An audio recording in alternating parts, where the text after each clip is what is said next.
Remember early 2020? The world as we knew it came to a screeching halt. Streets that once buzzed with life fell eerily silent, and the hum of daily routines faded into the background. Suddenly, the simple act of going outside felt like a distant memory, and the world collectively held its breath, waiting for answers that never seemed to come. Among the many casualties of this new reality were our beloved gyms.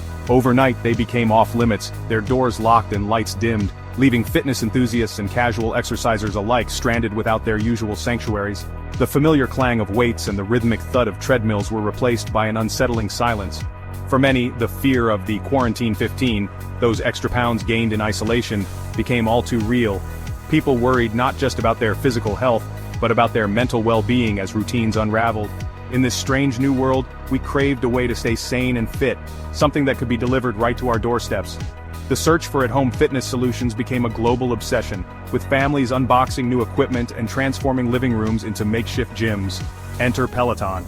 Once seen as a luxury reserved for the wealthy, the Peloton bike suddenly became a lifeline for the masses. It was no longer just a piece of high-end equipment, it was hope on two wheels, promising a sense of normalcy in a world turned upside down. But Peloton wasn't just a bike, it was a portal. Riders everywhere found themselves transported into high-energy classes, led by charismatic instructors, fueled by heart-pumping playlists, and the contagious energy of a virtual community. It was a way to sweat, to connect, and to escape, if only for an hour. Peloton's timing was nothing short of uncanny.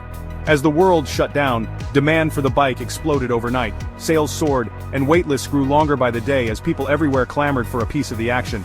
Suddenly, owning a Peloton became more than just a way to exercise. It was a status symbol, a conversation starter, and a badge of resilience in the face of uncertainty. Friends compared ride stats over video calls, and the bike itself became a centerpiece in homes across the globe. Peloton wasn't just selling exercise, it was selling escape. For many, those daily rides became a lifeline, a way to break free from the monotony and anxiety of lockdown, if only for a little while. The company's growth was explosive, transforming it from a niche brand into a household name almost overnight. Suddenly, everyone knew someone who had a Peloton, or wanted one. Its instructors became overnight celebrities, amassing loyal followings and inspiring millions. Meanwhile, Peloton's stock price soared, making headlines and turning early investors into overnight success stories. For a brief shining moment, Peloton was the undisputed king of quarantine. It was everywhere, on magazine covers and social media feeds and in the living rooms of people who had never considered themselves fitness people before. It seemed as if Peloton's reign would never end. The bike became a symbol of perseverance, a fixture in homes that felt like it might last forever. But kingdoms built in a crisis often have shaky foundations. As the world began to change again, cracks started to appear in Peloton's seemingly unbreakable empire. The world's obsession with Peloton was about to be tested. Was this a lasting shift in how we move, or just another fleeting fitness fad? As restrictions eased and gyms reopened, people faced a new question. Would they return to their old routines, or stick with their new at-home habits? Could Peloton hold on to its crown, or would it become just another piece of forgotten equipment, gathering dust as life moved on? Only time would tell if Peloton's moment in the spotlight was the start of a new era, or just a fleeting chapter in the ever-changing story of fitness history. Peloton's pandemic surge was staggering. Almost overnight, the company became a household name, synonymous with at-home fitness and the new normal of lockdown life. As gyms shuttered and people scrambled to stay active indoors, Peloton's sleek bikes and energetic classes became the go-to solution for millions. In 2020, Peloton's revenue more than doubled, soaring to an astonishing $1.8 billion. The company's financials were suddenly the envy of the fitness world, with investors and analysts marveling at its explosive growth. And that was just the beginning. By the following year, Peloton's revenue had rocketed past $4 billion, cementing its status as a pandemic-era juggernaut. The subscriber base exploded, leaping from 500,000 to over 2 million in what felt like the blink of an eye. People everywhere were signing up, eager to join the movement and find a sense of community in isolation. Social media feeds became a showcase of sweaty selfies, virtual high-fives, and personal bests.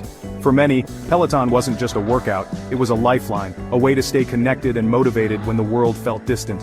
A genuine digital community blossomed, with members cheering each other on through screens, sharing tips, and celebrating every milestone together. The sense of camaraderie was real, even if the interactions were virtual. The appeal was obvious: ultimate convenience. No more packing gym bags, no more rushing through traffic or waiting for equipment.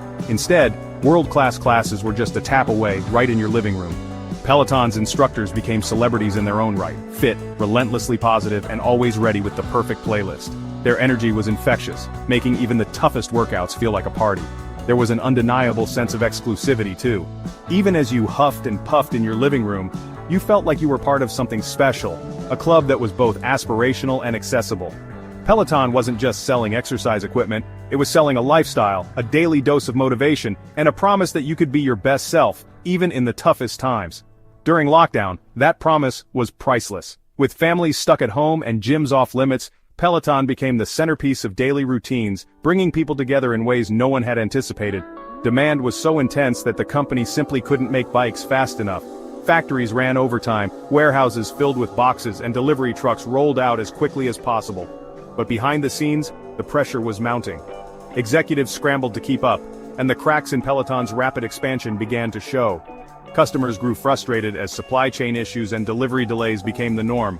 Social media, once filled with celebration, now echoed with complaints and disappointment.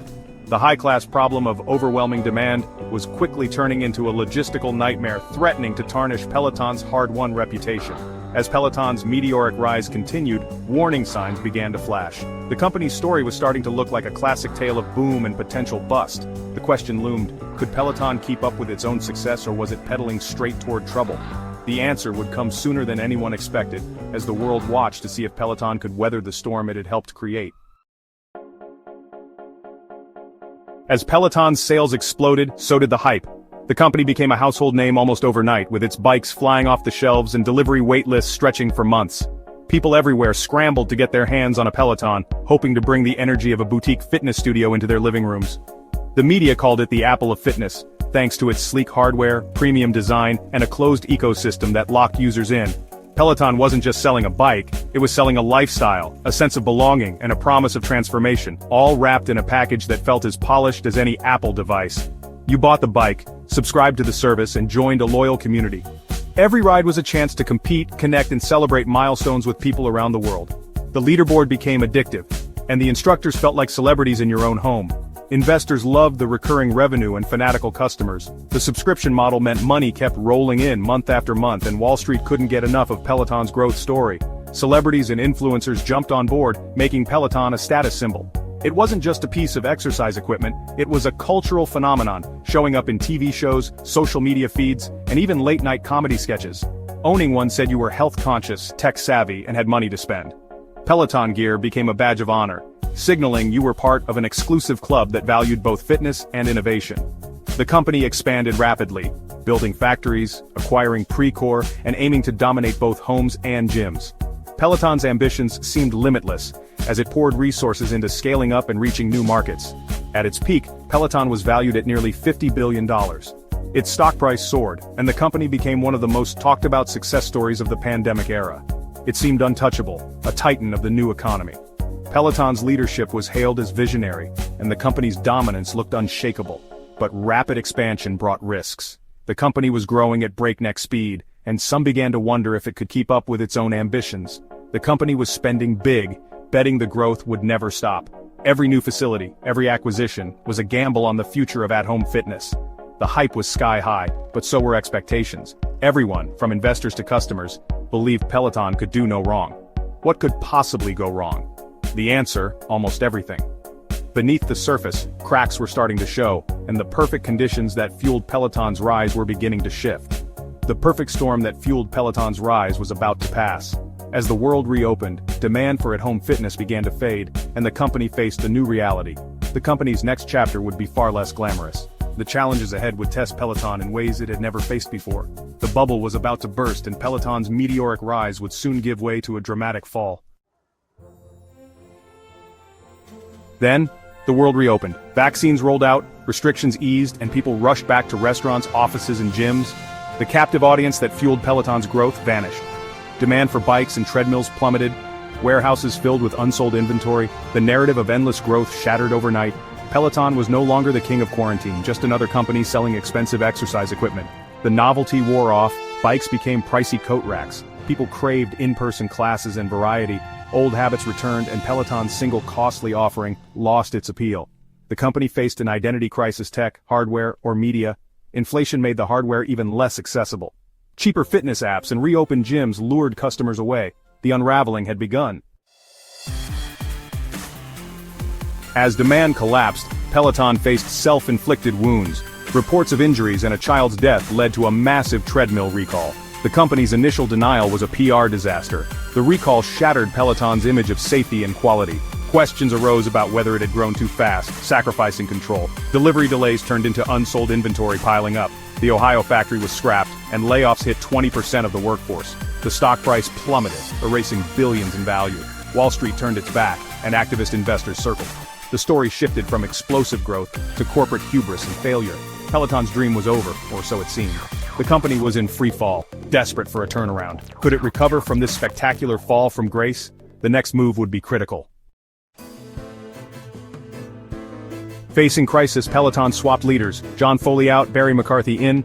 McCarthy, a Netflix and Spotify veteran, aimed to shift focus from hardware to content and subscriptions. He outsourced manufacturing, slashed hardware prices, and opened sales to third-party retailers. The goal: lower barriers, boost subscriptions, and stop the bleeding. But the turnaround was tough, losses mounted, and the brand's luxury image lingered. Competition was fierce, with cheaper rivals everywhere. Even McCarthy stepped down after just over a year, adding to the chaos. Strategic pivots weren't quick fixes. Peloton was running in place, struggling to find its footing. The magic was gone, and the company's future was uncertain. With hardware sales tanking, Peloton bet on reinvention. The new focus: content first, with a revamped app and tiered subscriptions, including a free option. The app worked with any equipment, aiming to broaden the customer base. Partnerships like with Lululemon expanded reach. Certified refurbished bikes and rental programs targeted price-sensitive users. Peloton was shifting from high-margin hardware to high-volume subscriptions. The challenge: shedding its luxury image while staying relevant. It was a high-stakes gamble to build a second act. Would it work, or was it too late?